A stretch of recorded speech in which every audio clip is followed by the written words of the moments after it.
주식 투자 인구 475만 시대. 증권 시장의 혜성처럼 등장한 30살 청년이 있다. 네, 여러분들 안녕하세요. 이희진입니다. 저는 이제 고등학교를 졸업하고 대학을 나오지를 못했습니다. 그때 대학교 등록금이 이제 400만 원 정도 했거든요. 400만 원인데 생각을 해보니까 너무 미래가 보이지가 않았어요. 왜 미래가 보이지 않았냐면 집에 그때 당시에 이제 빚이 5천만 원이 있었어요. 집에. 집을 만드는 데만 130억이 들었어요. 이 집은 명품 집입니다. 수영장에 자동문. 자, 이쪽을 찍어주십시오. 거실 한켠에 위치한 수영장입니다. 네. 대충 우리가 부자라고 그랬는데 얼만큼 부자인지. 네. 제가 가지고 있는 차들을 이제 주차장에다 쫙 세워놨어요. 그거를 이제 인터넷에 올려서 이제 화제가 됐죠. 이 차값만 이제 뭐 30억 그리고 국세청에서 청담동 부자로 알려진 그의 직업은 자칭 주식 전문가. 2012년부터 한 경제-TV에서 주식 강의를 해왔다. 그의 유료 강의를 듣기 위해 대기하는 사람이 있을 정도로 업계에선 스타였다. 청담동 주식 부자로 불리며 투자자들을 끌어모았던 이희진 씨가 구속됐습니다. 피해가 1,000억 원에 달할 것이란 전망도 나오는 가운데 이른바 주식 전문가로서 활동하며 회원들에게 투자금을 받아 주식 매매 행위를 한 혐의로 구속된 이희진 씨. 투자자가 약 3,000명, 피해 액만도 수천억으로 추산된다. 그는 제도권 투자 자문사가 아닌 신고만 하면 영업을 할 수 있는 유사 투자 자문사를 운영해왔다.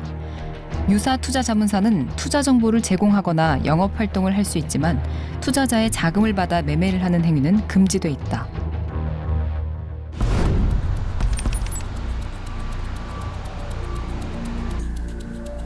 작년 7월부터 이희진 씨의 증권방송 강의를 들어왔던 배모 씨. 그는 이희진 씨의 추천 종목에 2억 8천만 원가량을 투자했다가 큰 피해를 입었다고 주장한다.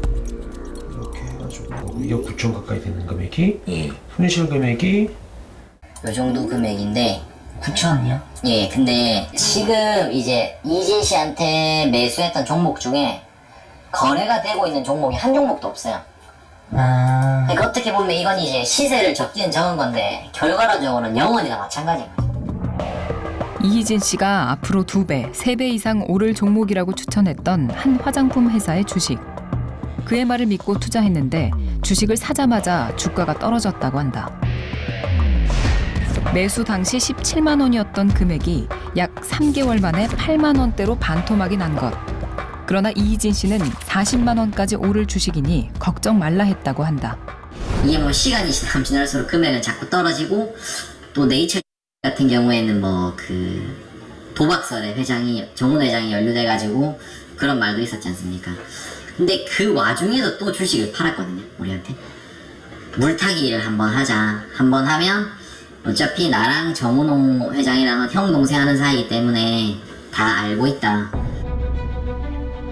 상식적으론 주가가 오를 상황이 아닌데도 해당 회사의 회장과의 개인적인 친분을 과시하며 회원들에게 주식 매수를 종용했다고 한다. 1년 딱 끝나고요. 15만 원 이상 안 가 있다. 넌 이상 안 가 있다. 시원하게 35억 이거는 제가 이거 제가 어차피 기부할 돈 네이처 사신 회원분들한테 제가 시원하게 기부할게요. 그는 손실 시 원금 보장을 약속하며 대출을 받아서라도 투자를 하라고 회원들을 유혹했다. 피해를 주장하는 또 다른 사람을 만나러 가는 길. 이희진 씨의 증권방송 유료 회원이었던 박모 씨. 증권방송을 통해 이 씨의 말만 믿고 주식 투자를 했다가 낭패를 봤다고 한다. 말이 아니었어요. 예. 있는 막 놈 팔고 다시 투자하고 잉여 팔고 또 투자하고 뭐 이혼 얘기까지 막 왔다 갔다 했었죠. 선생님도요? 또 애가 셋이다 보니까 그렇게 막 또 경제적으로 어려워지니까 좀 힘들더라고요. 약 500만 원의 1년 회비를 내면 평생 회원이 된다는 이희진 씨의 말에 방송을 듣기 시작했다고 한다. 대출까지 받아 1억 5천만 원가량 투자를 했지만 남은 건 몇 천만 원뿐. 저도 이제 IS라고 그 블락딜 그러니까 장외 주식을 그 이제 그때 한참 신청할 때 저도 신청을 했어요. 신청을 했는데 그게 이제 한 4개월인가 후에 종목을 주기로 돼 있었거든요. 그래서 이제 그 종목을 4개월 정도 됐을 때 처음에 산 가격보다 100%가 올랐어요. 그게 100%가 오르니까 이게 이제 주겠지 하고 기다리고 있었는데 어느 날 긴급 공지 방송을 해가지고 그게 계약이 원 매도자가 파기를 했다. 그래가지고 그 금액 100% 그 금액을 못 주고 원금만 준다. 그리고 자기 돈으로 해서 1% 이자만 지급해 주겠다. 투자한 주식이 4개월 만에 100% 수익이 났는데도 돌연 계약 파기가 됐다며 이 씨가 긴급 공지를 했다는 것. 당시 이희진 씨의 설명은 이랬다. 네, 저희가 이제 1억의 그 계약당 이제 1억짜리 하나, 2억짜리 돈을 넣었어요. 그리고 계약서를 썼습니다. 네, 썼는데 주가가 너무 오르다 보니까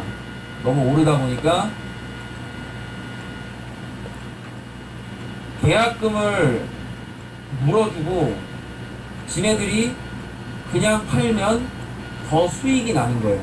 나는 상황이에요. IS가 너무 오르다 보니까. 그래서 이거 계약이 깨질 것 같습니다. 하지만 박 씨는 그의 설명이 납득이 가질 않는다며 의혹을 제기했다. 이게 의심스러운 게 이제 뭐 검찰에서 조사하겠지만은 이걸 사가지고 이제 대박이 나니까 나머지 이제 돈 원금만 다 돌려주고 이익금은 본인이 다 착복한 건지 아니면 외초에 이거 돈만 받아가지고 다른 데다가 활용을 한 건지 그래서 그 부분 IS를 가지고 저 이제 좀 카톡으로 좀 따졌죠. 따졌더니 일방적으로 그냥 탈퇴시키겠다고. 그리고 다음날 딱 보니까 인터넷 이제 방송 들으려고 한번 딱 들어가니까 아예 차단돼 버렸더라고요. 접속이 안 돼요? 네. 방송 실시간 대화창 등을 통해 이 씨에 대한 항의의 글을 올리면 강제 퇴장 조치를 당했다고 말했다.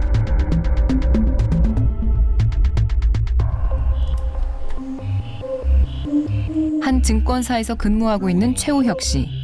이희진 씨에 대한 의혹을 블로그에 올렸다가 명예훼손 소송을 당했다고 한다.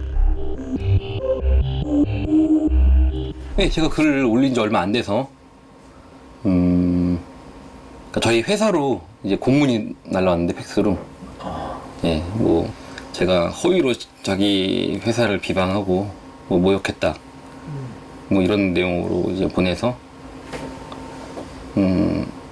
그러니까 이미 저에 대한 형사 고소를 진행했다 뭐 그런 내용으로 날아왔더라고요. 고소를 당한 사례는 최우혁 씨만이 아니다. 이희진 씨가 명예훼손 등으로 고소한 건수만 약 200여 건, 500명의 악플러를 8억 원을 들여 고소했다고 한 방송에서 직접 밝히기도 했다. 뭐 주식 사이트 이런 데서 그러니까 이런 건으로 해서 이희진한테 손해를 봤다 뭉치자 해가지고 뭐 이렇게 소수 인원이 모였었는데 거기에 또 이희진이 들어온 거죠. 이희진이 익명으로 들어와갖고 그 사람들이 그 행했던 모든 내용들을 다 캡처해놓고 예. 그러니까 뭐 당연히 욕을 할 거 아니에요. 이희진 이 나쁜 놈, 사기꾼 뭐 이런 내용들을 다 캡처를 해갖고 그걸로 명예훼손을 건 거예요. 예. 이희진 씨 피해자 모임 대표를 맡고 있는 박모 씨. 집단 소송을 진행하느라 본업은 신경도 못 쓰고 있는 상황이다. 자료 모으시는 데도 시간 엄청 걸리셨겠어요. 예, 저도 외장할 때가 또 있어요. 등산만. 5차례에 걸쳐 진행 중인 소송 인원만 약 200명. 지난 5월부터 피해 사례와 자료들을 모아 고소를 준비해왔다.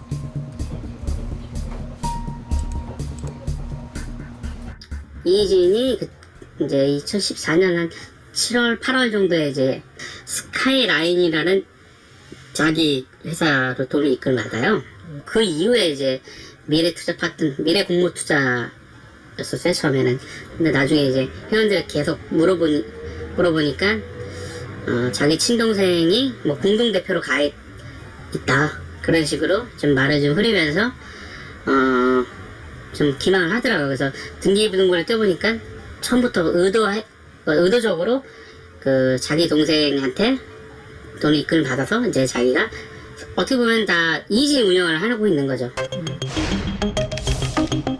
피해자 모임의 주장은 이희진 씨의 동생이 유일한 등기이사로 있는 법인을 통해 유료 회원들의 투자금을 끌어모았다는 것이다.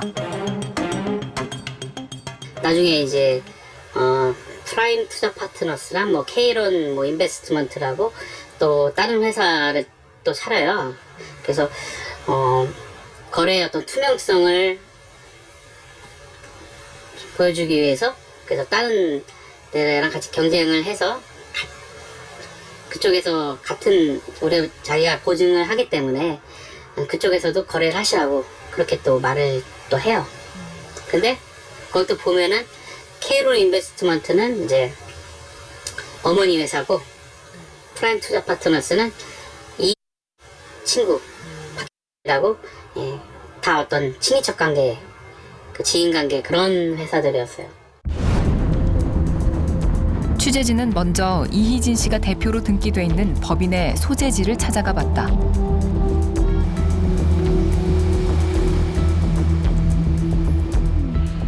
주차장의 고급차들, 그가 자랑하던 차인 듯했다. 근데 저기 위에 그 관계자분들 아무도 안 계시나요? 지금 사무실에 아무도 없어요? 사무실이 그냥 비어있다고요? 잘 모르겠어요. 네, 카메라 들어오시면 안 돼요. 들어가려고 그러면 어디로 들어가야 돼요? 개인적으로 못 들어가요. 통화하셔가지고 들어가셔야 돼요. 통화를 해서 들어가야 된다고요? 보안이 돼 있어가지고. 대표 번호로 전화 통화를 시도했다. 안녕하세요. 미라클 인베스트먼트입니다. 평일 상담 가능 시간은 오전 8시부터 다음 날 새벽 1시까지입니다. 항상 담당자와는 직접 연락이 닿질 않았다. 인베스트먼트가 되겠습니다. 감사합니다. 두 번째로 찾아간 곳은 증권방송 회원들이 투자금을 입금했던 또 다른 회사.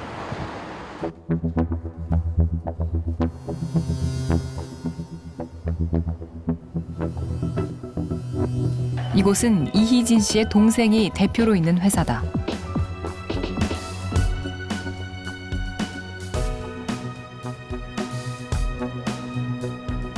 뉴스타파라는 매체에서 나왔고요.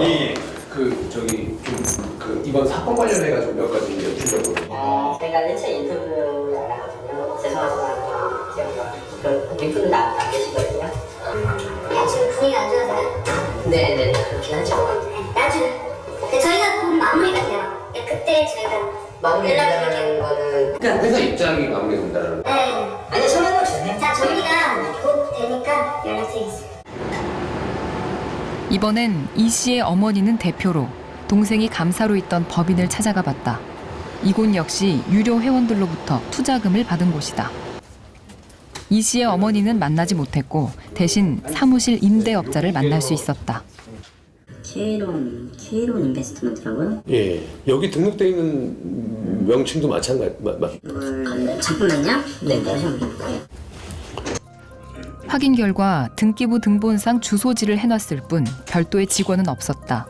지난달은 임대료도 내지 않았다. 저희가 돈 안 내는 거예요. 아 그래요? 월세가 지금 밀려 있는 상태예요? 그럼 어떻게 정확한 건 모르겠는데 한 달. 이거 그렇게 보기에는 좀 그래요. 지금 한 달밖에 안 돼서. 한 달 정도. 근데 등기 등본상에 여기는 맞는 거예요? 네. 그럼 최근에 근데 뭐 여기 누가 입주하고 계신다고 해서 뭐 얼굴을 보시거나 아시지는 않죠? 네, 사실은 처음 계약하는 거의 별일이 잘 없어요. 재계약하고 뭐 이러지 않는 여기 전화번호도 없고 뭐 이래가지고 사실 혹시 뭐 뵐 수 있는 방법이 없나 싶어요. 전화번호도 저희 전화 여기 대표 전화 쓰는 거죠? 네. 그러니까 핸드폰도 없어요. 그 외에 관계된 회사들을 찾아가 봤지만 대부분 이사를 갔거나 문이 잠겨 있었다.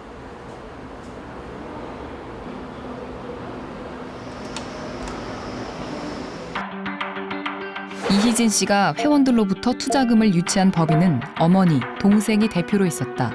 이 씨와 특수 관계인, 사실상 이 씨의 가족 회사인 셈이다. 며칠 후 이희진 씨가 대표로 있는 법인에서 답변이 왔다. 억울한 점이 많고 직원들의 피해가 우려되는 상황이라 인터뷰에 응할 수 없다고 했다. 수많은 사람들이 한 주식 전문가의 말을 철석같이 믿고 투자했다. 그 결과로 빚어진 주식 피해. 어떻게 이런 상황이 가능했던 것일까? 저희는 한국경제TV 피해자들을, 근데 한국경제TV가 아무래도 공신력이 있고 우리 피해자들은 다, 그래서 거기 한국경제TV에서 어느 정도 이 사람을 그래도 검증이 됐고 전문가로서 그렇게만 봤기 때문에 더 믿었던 사람들이에요. 예. 이희진 씨가 방송했던 한국경제TV는 증권방송계에서 높은 점유율을 유지하고 있다. 원래 한국경제TV는 우리가 유료로 가입을 해서 전문가한테 주식을 추천받는 건데 1개월에 99만 원, 88만 원 이렇고요. 3개월에 270만 원인가 그렇고 한국경제가요? 예, 한국경제TV가 전문가들마다 조금 차이는 있어요. 한국경제TV에서 운영하는 유료 증권 방송들. 별도의 가입비가 책정이 되는데 유료 회원 한 사람에 평균 월 88만 원 정도라고 한다. 회원 수는 강사의 인기에 따라 천차만별이다. 이희진 씨의 경우 월 가입비가 99만 원으로 한때 회원 수가 1,500명에 달했다고 한다. 이 같은 유료 회원의 가입비는 이 씨와 증권 방송사와 나눠 먹는 구조다. 실제 한국경제TV 수입원에서 유료 증권 방송은 큰 비중을 차지한다. 과거 한국경제TV에 출연해 주식 전문가로 활동했던 정호영 씨. 그에게서 증권방송 회사와 전문가의 수익 배분 구조에 대해 들을 수 있었다. 회사 대 전문가가 보통 한 5대5 정도예요. 회사마다 약간 차이는 있어요. 그러니까 회사가 좀 더 많은 경우도 있고 작은 경우도 있는데 일반적으로는 5대5로 많이 합니다. 그 중에서 좀 약간 좀 파워가 떨어진 사람은 회사가 좀 더 가져가려고 했을 거고, 그게 아니라 이 사람은 어차피 매출은 보증지표다 그러면 회사가 어떻게 나옵니까? 회사가 좀 덜 주고 하고 전문가한테 더 주겠죠.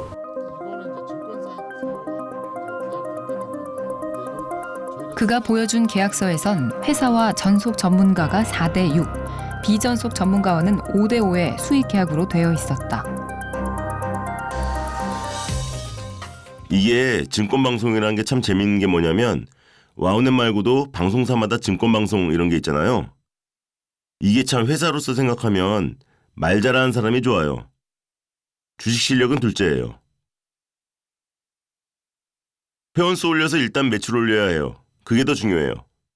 매출이 우선입니다. 그리고 나서 회원수 가지고 전문가 실력을 평가해요. 다양한 증권 방송에서 활동을 하는 주식 전문가들. 그렇다면 주식 전문가 선정의 검증 기준은 무엇일까? 상당수의 증권 방송사 입장에서 가장 중요한 건 전문성보다 매출이라는 것이다. 없어요. 검증도 없고 중간 역할을 해주는 사람이 없다는 얘기예요. 예를 들어서 뭐 어떤 경제TV에서 어떤 전문위원이라도 있어가지고 예를 들어서 그 사람들이 전문가를 선발하고 퇴출시키고 이런 걸 해준다는데 그런 데가 아무 데도 없어요. 그건 제가 주식 전문가 처음 할 때나 지금이랑 똑같아요. 그러다 보니까 지금 이런 불상사가 생기는 겁니다. 주식 고수로 알려졌던 이희진 씨는 진정 전문가였을까? 그에게 주식을 가르쳤다는 한 장외 주식 전문가에게 이 씨에 관한 이야기를 들었다.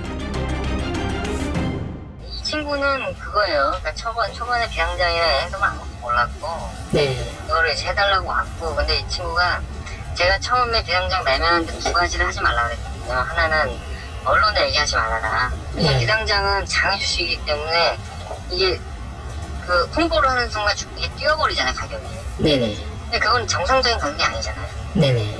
그러니까 이 친구 지금 막 보면은 종목을 위에서 얘기하기도 했지만 그걸 계속 얘기하면서 지가 얘기하는 과정에서 올려버리잖아요, 지가. 네네. 이거는 시세 조작이 돼버리거든요. 첫 번째는 방송에서 하지 말아라. 그러니까 지금 법적으로 기남장 매매를 중개할 수 있는 권한은 증권사 직원밖에 없어요. 네네. 그 증권사 직원이 아닌 사람이 중개를 하게 되면 다 불고 어떤 일이 있어도 고객한테 돈을 받지 말아라. 네. 그렇게 얘기를 했는데 그 두 가지를 다 어기더라고. 그래서 뭐 너는 불법이니까 너랑 그만하겠다. 그렇게 헤어졌죠. 결국 장외 주식 불법 거래와 허위 주식 정보 유포 등의 혐의로 이 씨는 구속됐다. 증권업계에선 예견된 일이었다.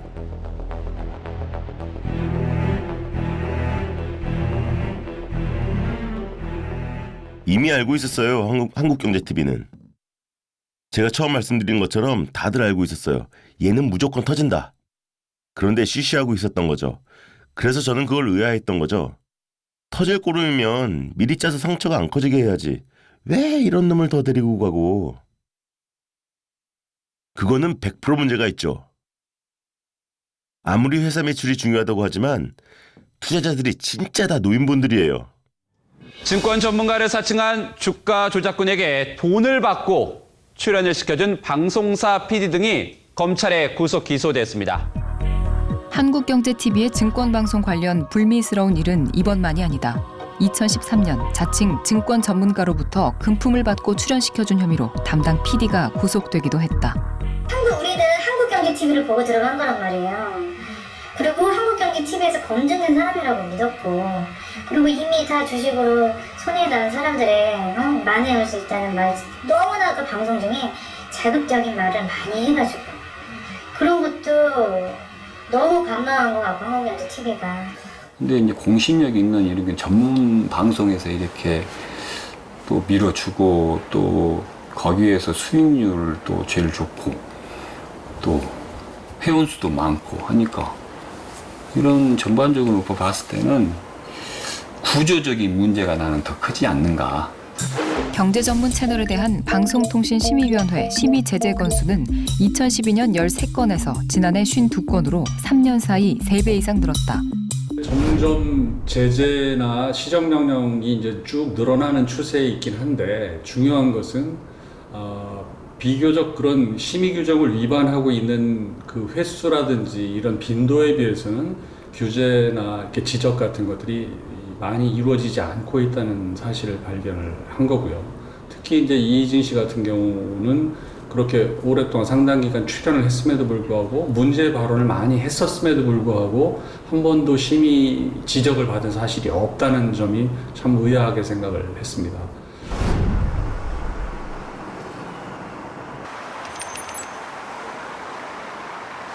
취재진은 이희진 씨의 증권방송을 운영했던 한국경제TV를 찾아 이번 이희진 씨 사태와 관련해 방송사의 책임은 없는지 물었다.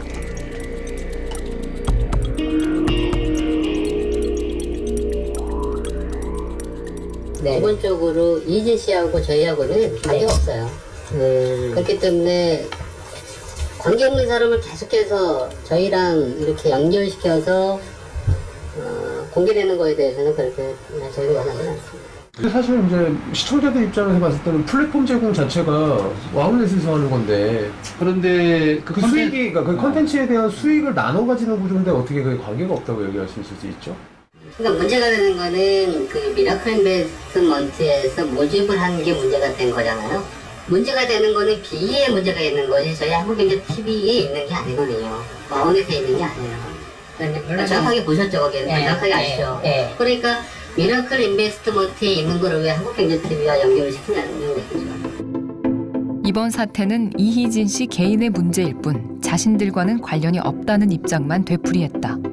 이희진이라는 사람은 근데 한국경제TV에 2013년부터 해가지고 계속 출연했던 사람인 거잖아요. 올해 7월까지.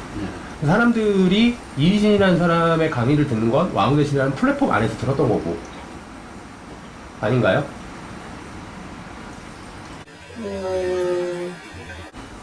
사람들은 한국경제라는 TV의 공신력을 믿고 사실은 보는 거지 이희진이라는 개인이 개인 방송을 했다고는 보지 않았겠죠. 그렇게 생각은 안 하시나요? 들어오자마자 회사 공식적 입장을 말씀을 드렸는데 사실 뭐 똑같은 말씀을 드릴 텐데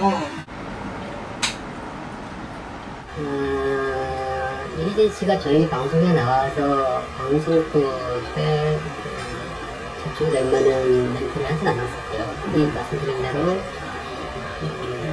약간 정보를 제공을 한 거지 그 외에는 아마 문제되는 게 없거든요. 그리고 이희진 씨가 개인적으로 문제가 되는 거는 그 개인의 문제지. 그리고 저희 회사도 지금 언론에 많이 나왔었기 때문에 충분히 저희가 많이 노출이 됐고 많이 저희도 데미지를 입었어요. 그래서 회사는 더 이상 이 건에 대해서는 대응하지 않는다.